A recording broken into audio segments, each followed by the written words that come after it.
Good morning and welcome children into this English classroom for class 12. We are doing one lesson from the supplementary reader book English for class 12, and today's lesson is Evans tries an O level part 3. So in part 2, whatever we have done, we will recapitulate in this part, and then after we'll discuss a portion of the text, the play, and then after we'll review today's lesson. This is our plan of action.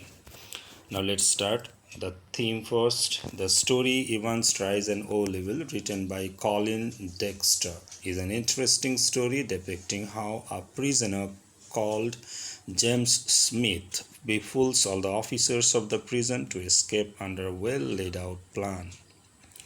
Despite the best efforts of the prison authorities, Evans is able to escape. Now first we'll do the recapitulation of part 2 that we already have completed. We have seen in part 2 secret of the rubber ring. Actually, the rubber ring contained pig's blood, later used to pretend that the invigilator was wounded to fool the jailers. The real McCleary was tied and gagged in his flat. Examination started. Evans instructed to write the index number 313 and his center number 271. Jailer Stephen was to be inside the cell, but Evans asked him to stay out. Stephen keenly watches through the peephole. Recapitulation part 2. Now examination started, that we already have done. The correction in the question paper at 9:40 a.m. The governor called about the error in the question paper. Jackson informed, conveyed the invigilator, the golden lion. This was the correction. Now we'll go to the text and try to find out the portion of today's text. Okay, so we have seen the correction slip came, and there the invigilator, Mr. McCleary, okay, who read out, and the governor listened and smiled because he also had read German up to 6th level, okay, and he remembered all about the agreements of adjectives. But what about Evans? He probably didn't know what an adjective was. Okay, now the phone rang again. The magistrate's court, they needed a prison van. A couple of prison officers remand case. So one call came from the magistrate's court asking for a prison van, and that was a remand case that was required. Now within 2 minutes the governor was wondering whether that could be a hoax, that call he was thinking about, and this thought was beginning to create a riot. Means he was within a very conflict, that whether that was a hoax call. Now Stephen had dutifully, now exams already started that we have seen, and Stephen was on duty, had dutifully peered through the peephole at intervals of 1 minute or so, and after that every 2 minutes. And while what he could see Ivan was doing inside the cell, Ivan, his pen between his lips, sat staring straight in front of him towards the door, as if he was getting some sort of inspiration from there. And opposite, Mr. McCleary, who was seated now slightly askew from the table now, turning around a little bit and peering short-sightedly at the Church Times that he brought along with him, the newspaper he was going through. Now at 10:50, the receiver crackled to life, and the governor realized he had almost forgotten Evans for a few minutes. Now what happens? See, this receiver crackled means what? The receiver, the microphone which was placed inside that cell of Evans where the exam was going on, from there every conversation could be heard by the governor, okay, and that receiver crackled, and at 10:50, and he remembered that he almost have forgotten about the Evans and that exam for a minute. And what was the exchange of talk that we can see? Ivan started whispering, please sir, would you mind if I put a blanket around my shoulder? It is a bit perky, which means excessive cold. Now, McCleary permitted him, okay, be quick about it, and then after, at 10:51 a.m., Stephen, because every 2 minute, Stephen used to, look through the peephole, and this time what he found, Stephens was more than a little surprised to see a grey regulation blanket draped around Ivan's shoulders. Now, looking at that, he started thinking, okay, everybody was in a shock actually that what's going to happen, all these things, whether he will try to break the jail. So that's why suddenly Stephen thought, should Stephen report the slight irregularity? Anything at all fishy, hadn't Jackson said? Now he also thought, was he planning a sudden Batman leap to suffocate McCleary in the blanket? Next moment he thought that, don't be trapped, he won't be so foolish. No.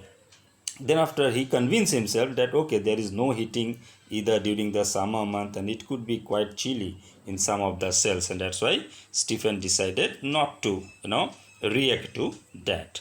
Now finally the time came, because if you remember, exam started at 9:25, 2 hours exam. So exam is supposed to conclude at 11:25. Now it's 11:20 a.m. The receiver once more crackled across the silence of governor's office, and McCleary informed Evans that only 5 minutes remained. Again, governor was listening everything as I told you.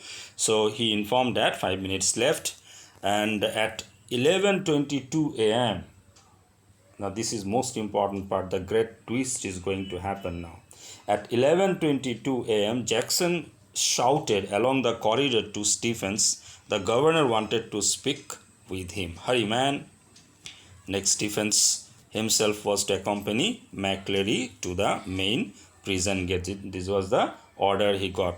That Stephens picked up the phone apprehensively and listened to the rapidly spoken orders. Stephens himself was to accompany McCleary to the main prison gate. This was the order he received. From whom? From the governor. But was that the governor who was speaking? Later on, we will find that it was not the governor. A false call came, who actually directed Stephen. What was the ultimate aim of that call?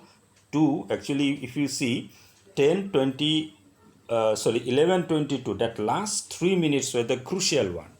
Okay, till now they have done nothing, but this is the moment, whatever they will execute that plan to escape, this is the time. So at 11:22, the call came when Stephen went away. This is the moment they got when neither Jackson nor Stephen was present in that prison, near that prison cell. So this last 3 minutes, they did whatever they wanted to do. Okay, now Stephen himself was accompanied. This was the order he got. So now what happened? See that at 11:25 a.m. the governor heard the final exchanges, final talk. McCleary said, stop writing, please. Silence. Then McCleary, put your sheets in order and see they are correctly numbered. Scrapping of chairs and tables. This was the sounds that governor was listening, sitting in his office. I repeat this one because there shouldn't be any confusion. Okay. So now Evans, thank you very much, sir. McCleary, all right, was it? Evans, not too bad. Okay. Now exam was over. In the meantime, before Stephen could come and enter the cell, McCleary came out from the room. Okay, from the room, and said that okay, good, Mr. Stephens, very loudly stated. The governor heard the door clang for the last time. The examination was over. And the governor was, in a sense, very happy that everything finished off, peacefully. Now, on the way, when Stephen was accompanying McCleary, now I want to add one thing here, that the McCleary now, who is leaving the room, okay, he was one of the accomplices of Evans. Okay, he came as McCleary, impersonating as McCleary. Original McCleary was being gagged and tied up and been placed somewhere else, that we get later on. Now, what happened? How did he get on? Do you think? Said Stephens as he walked beside McLeary to the main gate. While going to the main gate, he was asking how was the exam and how did Evans do. I cannot think that he is distinguished himself. I'm afraid. Means what? That I suppose he couldn't do so well. Now, one thing Stephen could note here, what was that? His Scott accent seemed broader than ever. Okay, his Scott means Scottish accent. Okay, the way he was talking while coming in the morning. Okay, and now while leaving, that was not all the same. Actually, all he did to create a kind of illusion that Evans, had left, impersonating as McLeary. He wanted to, create that suspect. And his long, blank overcoat reaching almost to the knees fostered the illusion that he had suddenly grown slimmer. These two things, Stephen could note that this overcoat became as if slimmer. Means looking at that, he could see that as if he could had become slimmer. This was correct. Actually, slimmer. Why he has become slimmer? Because while coming in the morning, okay, McLeary used two gowns, one for him and one to leave for Evans. That we'll see later on. The things will be more clear later on. Now, Stephen felt pleased that the governor had asked him, given the responsibility, not Jackson. Stephen was junior, but then also he got the responsibility to accompany McLeary to the main gate. He was happy in a sense. Now, what happened? He also sighed, it's a long breath of release he took, and that exam was over peacefully. He wanted to take he wanted to go and to take a cup of coffee, but before going to the canteen, something stopped him, and he wanted to just take just one look at Evans, that everything is okay or not. Now he entered the D wing, made his way along the Evans cell, and opened the peephole once more. Oh no, Christ, no! What he saw, that a person, someone that there sprawled back in Ivan's chair was a man, a grey regulation blanket sleeping from his shoulder, the front of his closely cropped, irregularly tufted hair awash with fire's red blood, which had dripped already through the small black beard and was even now spreading horribly over the white clerical collar and down into the black clerical front. What he found, that a man was there. Who was that? At first he thought Evans itself, but later on he thought that he came to the conclusion that maybe Evan, impersonating as McLeary, left the prison, okay, and he attacked whom? McLeary. Attacked McLeary, used his gown, and then after left the jail, impersonating as McLeary. So that's what he thought, and he shouted. He gave a long, now what happened? That man, means actually Evans was sitting there. It was not McLeary. The thing will be clear later on. Now, the person whom everyone was considering McLeary, he gave a long moan and tried to speak, but his voice trailed away. And by the time Jackson had arrived, and dispersed defense to to ring the police and ambulance and handkerchief, all these things were doing, and McLeary slowly stated, what did he say? This McLeary, again I'm telling you, actually this is not McLeary, this is Evans, who was sitting there impersonating as McLeary, making the illusion, to create an illusion that Evans has escaped and attacked McLeary. Alright, now didn't worry about the ambulance, man. I'm alright, get the police. I know where he is. That's what he wanted to say. Now what happened? Found the German question paper that was there left and grasped it tightly in his blood-stained hand and get the governor.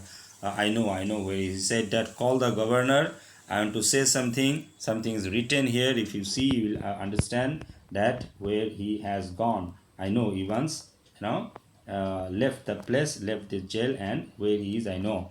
And within a minute, McLeary, with Jackson and Stephen supporting him either side, they somehow, carried to the main gate. Okay. We must get you to hospital immediately. I just won't. You have called the police? Yes, yes, they are on their way, but I'm all right, I'm all right. Look here. He wanted to show something. What was that? It was there. Do you see what I mean? I've photocopied now. The governor in the meantime, reached over there and he showed the, something to him. What was there? A photocopied sheet had been carefully and cleverly superimposed over the last original blank page of the question paper. Okay, on the last page of the question paper, a photocopied sheet was being pasted, and what was written there? Something was written like, you must follow the plan already something. The vital point in time is 3 minutes before the end of the examination, but something, don't hit him too hard. Remember, he is a minister, and don't overdo the Scott accent when. So the instruction is being written there. What was that? That don't hit McLeary, okay, as he is a minister, means a father. He was a person, okay, and so this is the plan, and said that vital point will be the last 3 minutes. In this way, see the illusion that has been created that Evans has left the, means went away from the jail. Actually, the person who is appearing here as injured, actually one was Evans. Okay, now we'll see. Now, Detective Superintendent Carter swung himself out of the passenger seat and saluted the governor. What the hell is happening here? And turning to McLeary, Christ, who is hit him? Okay, now, but McLeary cuts across whatever explanation governor might have given. He said that elsewhere, officer, I know where Evans, he was breathing heavily. He said that he went to elsewhere. Take him with you. I think he will be all right. He is the only one who seems to know what is happening. Yes, now elsewhere, McLeary had said. Now again, McLeary here, actually it is not McLeary, it is Evans. I am telling you once again and again to make you understand better. He said that they went to the Elsfield way. Actually here also he wanted to misguide them so that he get enough time to escape properly. Okay, now McLeary had said, and it was staring up at the governor from the last few lines of the German text. From the German text, what was being written, what was the plan, what was more written? From Elsfield way, drive to the Headington roundabout, where the examination word,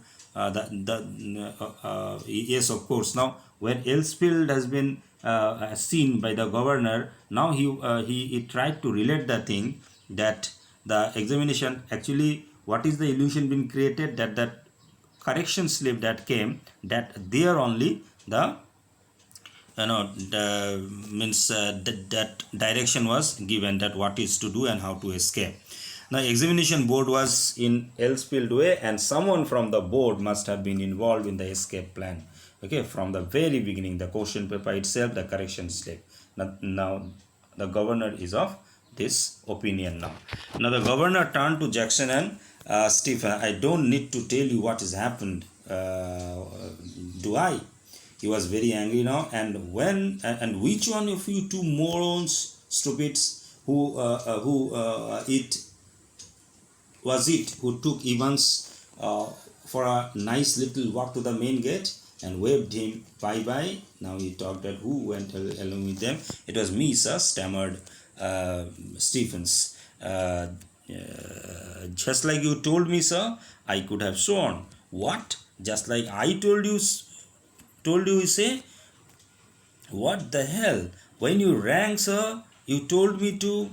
When was that? The governor's voice was a whiplash now. He was very much understanding that he was being befooled. Actually, that the call, I already told you, that call actually came from one of his a compliance. Okay, one of the friends of Evans. It was not the governor calls. Okay, now what was the ultimate idea, means why he called? Actually, he wanted to take Stephen away from that prison hole so that they get some time, the last 3 minutes, to do the exchange and this everything. You blithering idiot man, it wasn't me who rang you. Now, as for you, Jackson, how long have you been pretending you have got a brain? Yeah, well, I will tell you something, Jackson. Your skull is empty, absolutely empty. The governor is very angry. The governor is, saying all these things. And yet, Ivan said somehow, he said that you were the person, Jackson, who you have, checked everything there in Ivan's cell before the exam starts, and yet Evans had somehow managed to conceal not only a false beard, a pair of spectacles, a dog collar, and all the rest of his clerical paraphernalia, but also some sort of weapon with which he had given MacLady such a terrible blow across the head. Now he was very angry. Now he said that, okay, a prison ban, backed alongside, but the governor made no immediate move. He went through that, go down to that last line of the German. He wanted to complete whatever the instructions given. He said, to the Headington roundabout, where you will go straight over and make your way to New, he said that New Graben. Now he thinking the New Graben, where on earth? New something, New Grave, never heard of it. There was a war grave. Okay, finally, and then no, it was probably a code word, or then it hit him. Okay, Newbury. God, yes, Newbury was a pretty big sort of a place. But now finally he said that, okay, you call, and Bell, who was the chief inspector, and in this way they started the search of this Evans. Okay, now the governor sat back and lit a cigarette. Yeah, God, what a beautifully laid plan it had been. What a clever fellow Evans was. He was very angry and frustrated also. The phone on the desk erupted in a strident burst, and in the meantime, as we have seen, that injured MacLeod was taken away. Okay, now the superintendent, along with Superintendent Carter, they went. The Superintendent Carter informed him that McCleary had spotted McCleary, who was there along with them. Okay, so McCleary could spot Evans. Okay, driving off along Elsfield. They had got the number of the car, all right, and had given chase immediately, but had lost him in the Headington roundabout. Means what? That the call came from Superintendent Mr. Carter. Okay, he told that McCleary, who was there with them, isn't it? Because they were going to the hospital, and what means McCleary could, trace out that the Evans car, okay, at Elsfield, but then after they lost near the Headington roundabout. Okay, now the governor said he must have double back in the city. No, said the governor quietly. No, he's on his way to the Newbury. Said that no, actually he is going to the way of Newbury, because he could conclude from there, as you have seen from that New Graben, okay, from there. And he said that by the way, Carter, I hope you managed to get McLeod to the hospital, right? Now governor asked Carter. We'll see one after another, suspense. Okay, by the way, Carter, I hope you could manage to get McLeod to the hospital, right? I say yes, he is in the Red Cliff, the name of the hospital. Now really groggy he was when he got to the examination officer. Now what happened, they left him to the examination office because he was the invigilator, so he had that answer script with him, and moreover he was supposed to report to the examination board, and from there they rang for the ambulance from the examination board. Okay, and that information he has given, and he was sure that he might be getting the treatment at Red Cliff. Now what happened, few minutes later, and asked him for yes, now the governor thought that he will confirm the matter by giving a call to the hospital Radcliffe. Now The governor rang the Radcliffe at a few minutes later and asked for the accident department. McCleary, you say, yes, he is a person. He is now asking with the receptionist of the hospital, the Radcliffe. I don't think there is anyone. Yes, there is. You will find one of your ambulances picked him up from the Elsfield way about. Oh, that, yes, we sent an ambulance, all right, but when he got there, the fellow had gone. No one seemed to know where he was, just vanished, not a sign. I understood that he was not even at the hospital. Why he should be there in the hospital? Okay, McCleary, whom they thought that he was McCleary, actually who? Actually Evans, and they thought that he is the invigilator. So they went, means Superintendent Carter, he took him to the examination board because he was being appointed by the examination board, and from there they had given the responsibility to the examination board to call the ambulance. They called the ambulance, okay, and then after they came there, but Evans was not there because Evans escaped from there. But the governor was no longer listening. Now things were becoming clear to him that the truth seemed to hit him with almost physical impact somewhere in the back of his neck. A quarter of an hour later, he found one more surprise. What was that? Found that the Reverend, means original Reverend S. McCleary, securely bound and gagged in his study in the Broad Street. He had been there, he said, since 8:15 a.m. From 8:15 a.m. He was being gagged there. He was being bound there, securely, and in one room. He was recovered from there. Now the thing you can imagine, that the person who came to take the examination as invigilator was actually not McCleary. Okay, McCleary was being tied and being placed in a room. Now, when two men had called an inquiry, now inquiries in Newbury throughout the afternoon produced nothing at all. And by tea time, everyone in the prison knew what had happened. Now, what had happened? It had not been Evans impersonating McCleary who had walked out. It had been Evans impersonating McCleary who had stayed in. Okay, so this much we have done the text. Now we'll go to the I'll see what we have done today. Okay, so we'll see that the lesson that we have done today are: number one, request for a prison van. The governor received another call from the magistrate at prison van and two prison officials for a remand case. He thought a wax call. Evans' friend used it at the end, so that is being used by them, that car.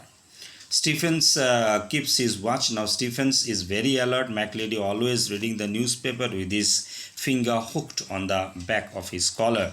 Evans sat with his pen between his teeth. Evans wrapped a blanket around him.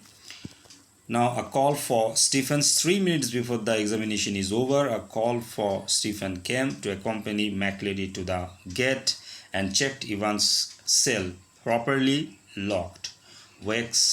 A wax call actually of the governor. McCleary is wounded. Now Stephens accompanied McCleary to the prison gate. On return, McCleary in Evans' seat, blood trickling down from his head. He thought it might be Evans, but not, called Jackson. McCleary escorts to arrest Evans. Now Detective Superintendent Carter arrives. McCleary said that he is all right and knows where Evans has gone. Governor sent both of them. Now governor became angry now. Evans had kept a person's dress in the cell, not noticed by both Stephen and Jackson. Was very angry for that. Behind the question paper, instructions for Evans to escape was there. Governor sure to arrest Evans. Evans persuading McCleary escapes. Now Carter said the governor McCleary had spotted Evans in a car, Elsfield in a car. Now chased the car, disappeared at Haddington roundabout. McCleary in the hospital. McCleary went to the examination offices and appeared very ill, called Redcliffe Hospital for an ambulance. Governor rang up and found that he was not there, means he was not in the hospital. Real McCleary, two policemen called on McCleary and reached his flat. Evans' friend tied him, and Evans had impersonated and escapes from the examination hall through the ambulance. So this is what we have done. I have also given an assignment. Please complete the assignment and send to me for checking. Thank you very much.